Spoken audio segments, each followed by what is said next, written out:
Много е тегъв въздуха в Родос. Лили се остана ние да се скараме и... Може и да се включа. Тъмън за грях. Много ми е интересно как ще купи, че ми ги трасне в челото. Кажи да продаде ни се му сложи зъбче.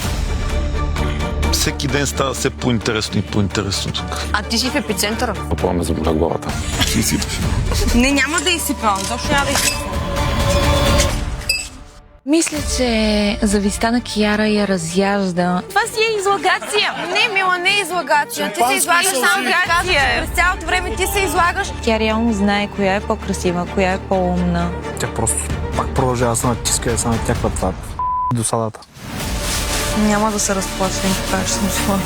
Тя е унижаваща себе си жена. Нищо друго. Но ти трябва да поемеш отговорност. Не ми пука за нищо вече. Притеснено ми. Искам втори шанс. Аз не знам Какво ще се случи? да. И не знаеш той за пореден път на къде ще тръгне.